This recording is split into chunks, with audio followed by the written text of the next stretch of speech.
Hi guys, Squirrel here, back with an Elite Dangerous video. And in this video I'm going to focus on one aspect of the game, and that is trading for profit. Now I get asked a lot, how do I make money in this game? Now there are many ways of making money in the game. It is quite an open way to play. A lot of people make money out of piracy, others will bounty hunt, dog fighting, you know, fighting for the Federation or Erenin.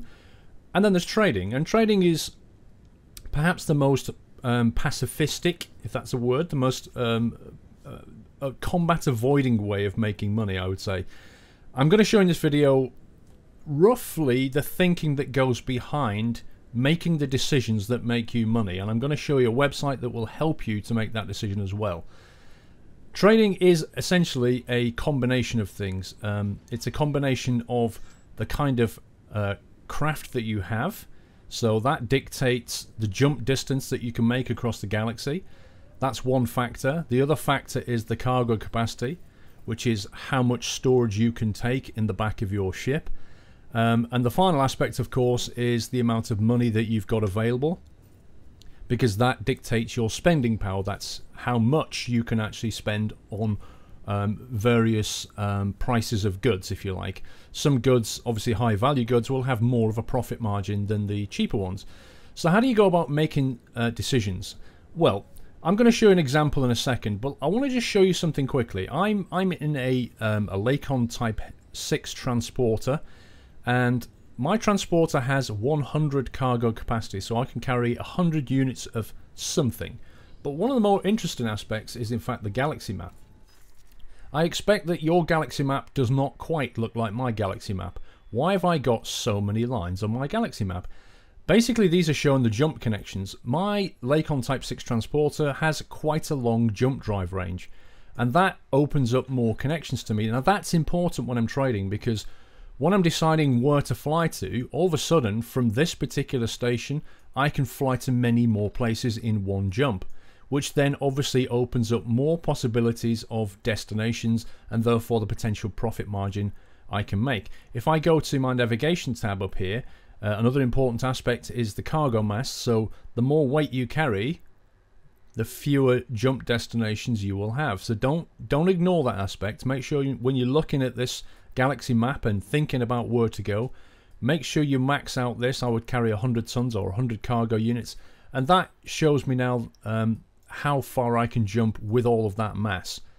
Okay, that's important in a second when you start pumping the destination into the price calculator that I'm going to show you.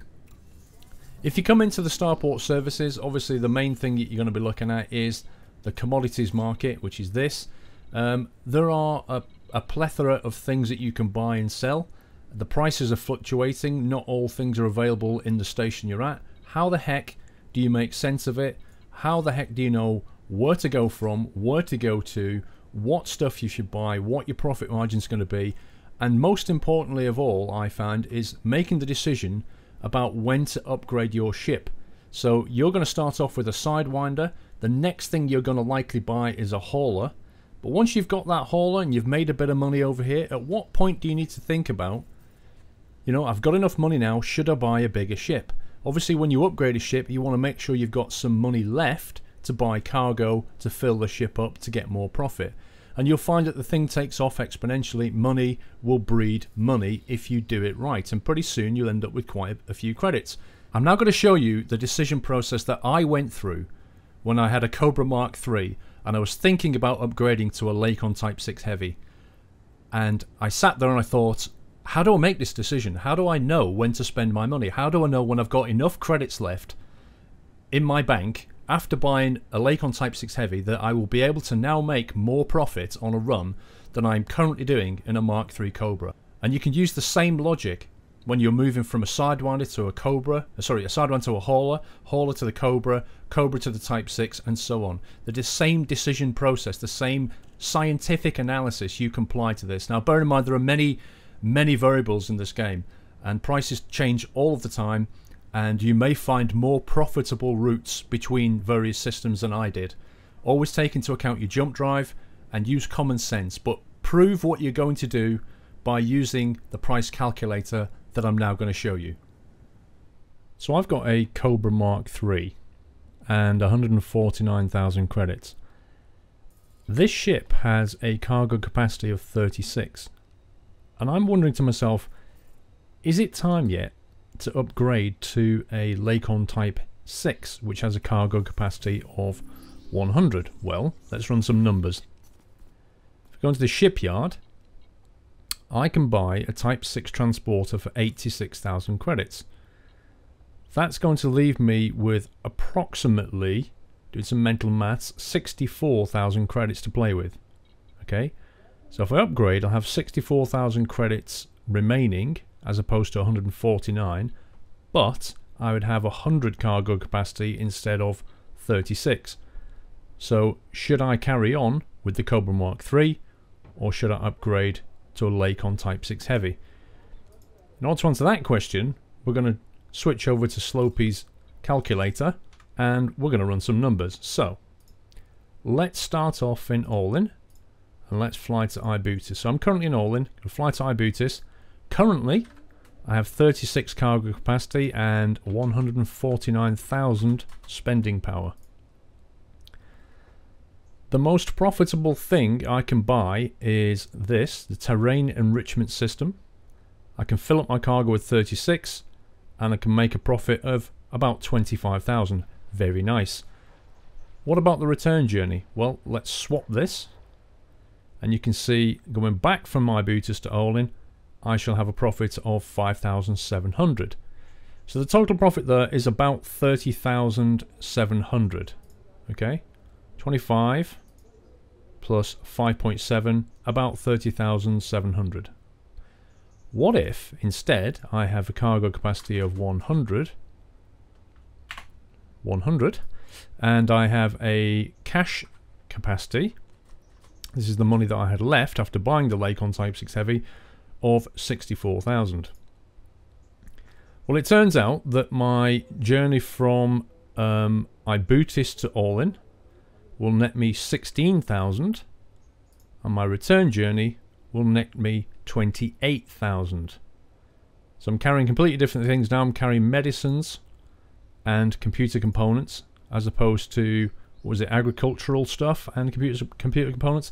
Either way, 28 plus 16 is a total of 44,400 versus 31,000. So the answer to that question is I need to upgrade to a Lakon Type 6 Heavy, and I need to ship medicines from All-In to Ibutis, and then on the way back I need to bring computer components. So agricultural medicines, computer components, for a total profit of 44,400 per journey. Let's try that. First thing we need to do. Now, don't worry about if you've got stuff in your cargo bay, because it does actually take that into account when you come to sell your ship, as I found out. I would suddenly see discounted prices here, and what I didn't realise it was, because I had cargo, it was taking the value of that as well as a sort of a part exchange. But my cargo bay is empty, so I'm just going to buy the Type 6 transporter, 86,000 credits. Do you want to buy? Yep.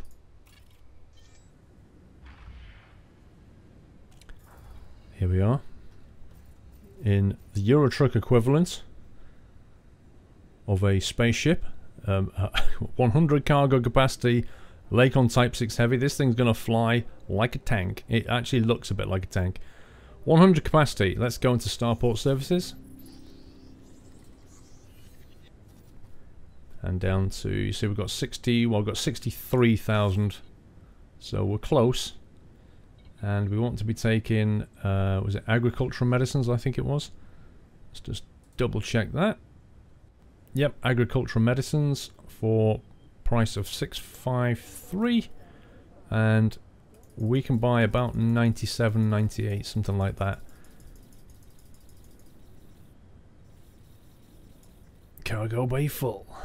Right, so 62,000 will leave me not very much money at all, but we'll get 96 of them in the back. 290 wrong credits. I'll try not to die. This is a very, very dangerous thing to do, leaving yourself with no money. Bear in mind that when we do come back here, we'll have enough money next time to bag 100 of these things, and we'll make slightly more profit. So now we just set our destination, So I boot this. More lights on. And launch.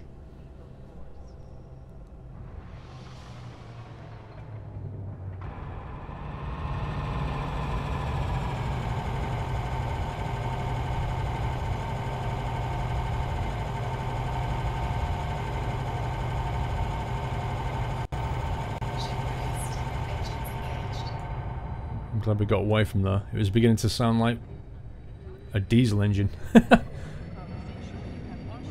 You notice you can actually see through the floor in this, which is kind of cool.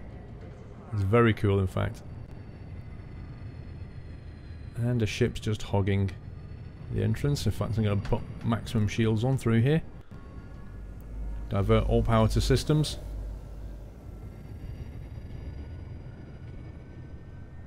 I'm going to divert all power to engines. And we shall power out of there. It's a very good view inside the Type 6 Heavy, although it is a tank and it doesn't go very quick. You do get splendid views all around.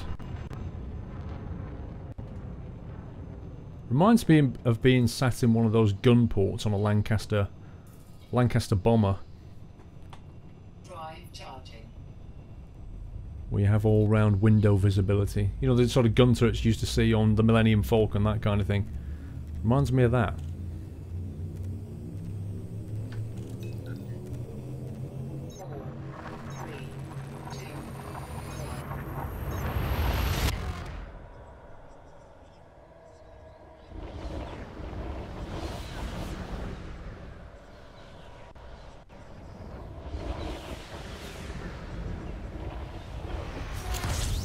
Warning, temperature critical. Okay, select Chango. Oop, Chango's that way. We need to face away from the sun quickly. Start heading away.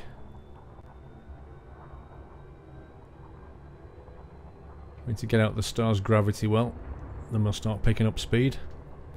Now you can see on the bottom right there that it says hull. You can see the shape of the craft. It really is like a tank without the tracks.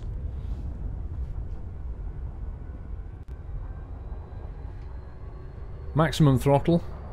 Chango's quite a way away, so I can go maximum throttle for a little while, but just keep your eye on the speed.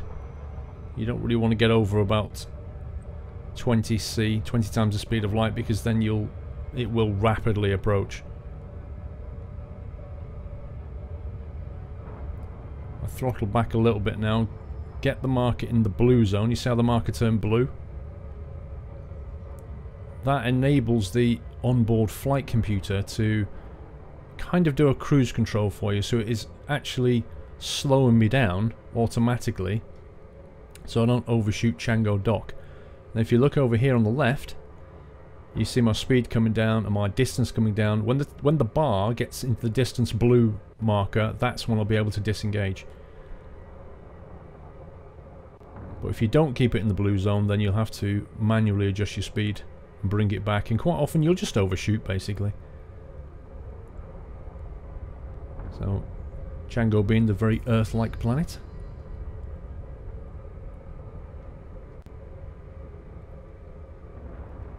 Keep your eyes on those bars now, distance and speed there on the left. Once I get to 1,000 kilometers, that will be blue, and then I can disengage.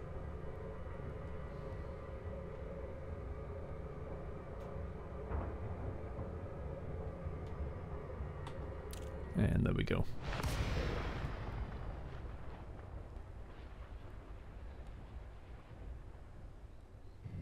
Couple of little tips for you. Firstly, throttle up to maximum. Secondly, you see the engine systems and weapons. Put all your power in your engines to get maximum speed, and then start to use your boost.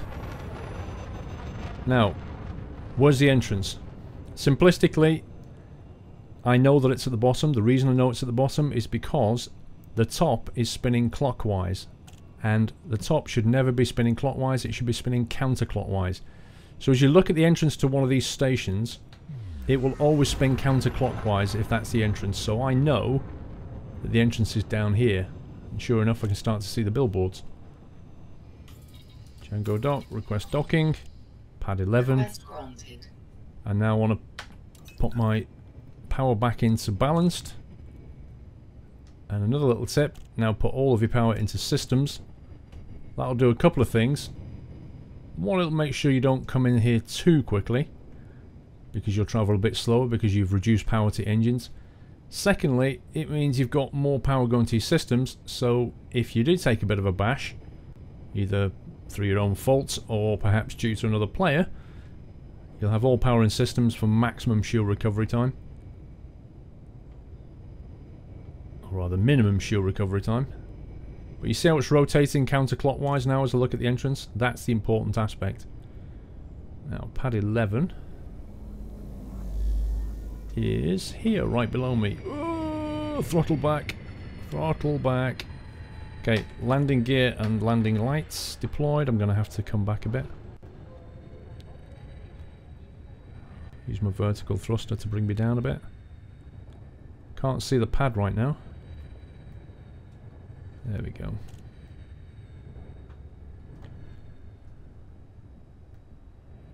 Pad 11 being very, very close to the entrance. It's really good being able to look down though.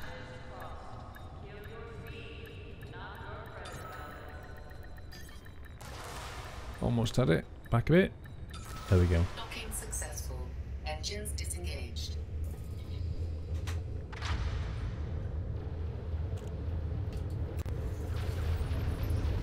Sounds like somebody's having fun. Okay, Commodities Market. 96 items. We're expecting a profit of about 28,000 if you remember. Blimey, somebody's ripping it up there. What the hell's going on? Okay, 27, that's because I couldn't quite carry 98, which is what Slopey's thing said I could, because I rounded my figures. But 27,800 profit.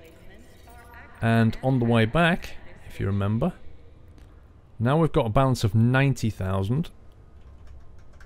So if I punch those numbers in now, computer components, 100 of them, so we can fill up our bay now. Computer components, which are down here somewhere. Where are you? There they are. 371. So let's just fill up. Just hold it down. So now we've got 53,000 credit balance, and we've not even finished our journey. So let's reselect all in. Lock that as a destination. Let's launch. Bearing in mind, we are right near the entrance, which is never a good thing. So, another tip for you when you launch, immediately retract landing gear, but leave your landing lights on. So retract landing gear, that will give you maximum speed. Use lateral thrusters a little bit here and just move over a touch. There we go. Oh god.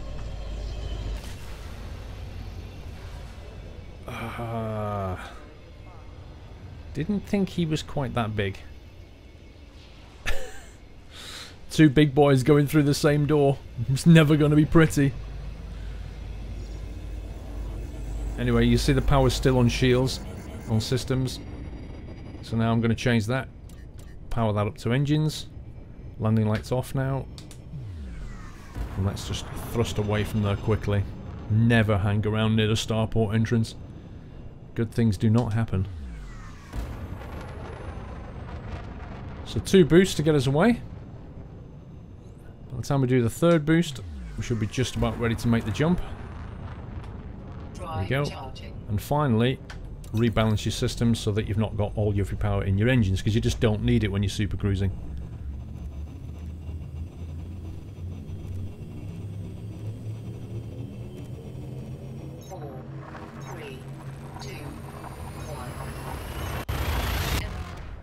Again, back off the throttle to the blue zone so we get the cruise control, or rather the computer calculated flight assist will take over and adjust our speed. Expected profit on this return journey is about 16,000 credits. So that was 27 plus 16. Very nice. Very nice profit for what is essentially 10 minutes work. Of course, from here you can move on to upgrade towards the Type 9. Type 9 has a cargo capacity of 440. On the way, you could go via the Anaconda, although the Anaconda is just a bit expensive, but the Type 9 itself costs 3.5 million credits. But, you know, with runs like these, it won't take you that long.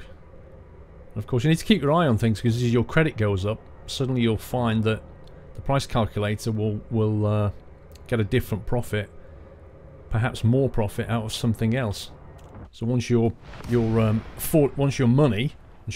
afford to buy something more expensive value, there'll be a fatter profit margin, and quite literally, money just gets money. So power up your engines, thrust. That'll take us up to 320 on the speedo, which is about the maximum for this craft. Type 6 I think can do 350 with a fair wind. But it's a relatively slow craft because it is a transporter. It's not really built for speed. The Mark III Cobra is quite a nice aircraft. I mean, a 36... I say aircraft, it's a ship. 36 cargo capacity, but it has a number of gun turrets, and it's not slow either. It does 280 with a maximum of 400. It's a great intermediary aircraft after the hauler. So normally I would go Sidewinder, then hauler, then Mark III Cobra, then Type 6. But you could branch off and take something like a Viper if you wanted to go bounty hunting instead, and get your fat profits that way. Just depends on what style you're going for, really. It'd help if I requested docking rather than locking. Request granted. Okay, so there's the entrance. I'm going to balance power, and I'm going to redirect all power to systems.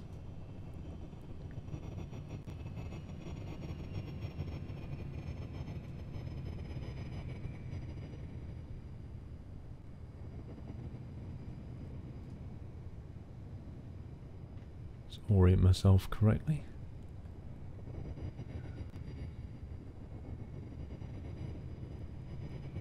Sounds like the engine noise is cutting out. Could be a bug, I suppose. Okay, pad 18. Pad 18, not sure what that is. Let's find out. Pad 18 is right at the back. That's nice. So landing lights I should have put on outside. Landing gear, which will of course slow me down.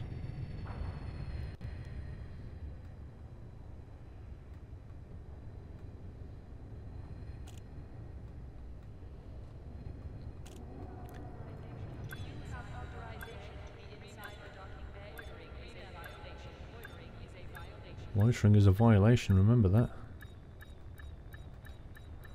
Docking successful. Bingo. Engines disengaged.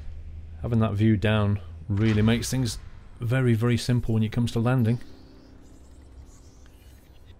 Alright, so if you look how much fuel you use, look at that. 4% fuel just to go to Ireland via Ibutus. And don't forget the range on this thing is quite large as well.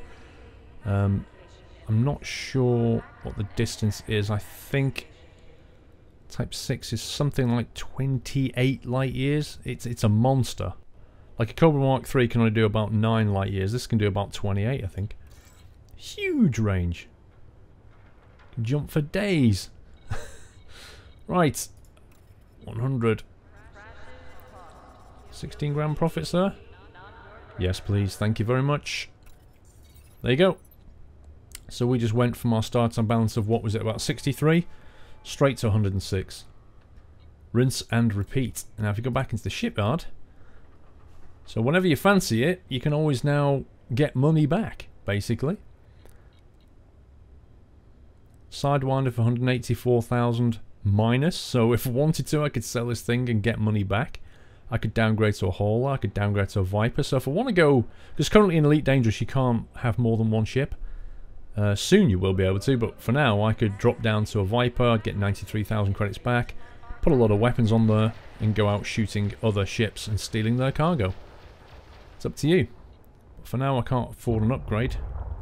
Next upgrade will cost me a lot of money. Anyway, hope you found that very useful. Give me a thumbs up if you found that useful, and don't forget there will be more Elite Dangerous videos coming soon, tutorials, adventures, and all kinds of other good stuff. Cheers guys, see you soon.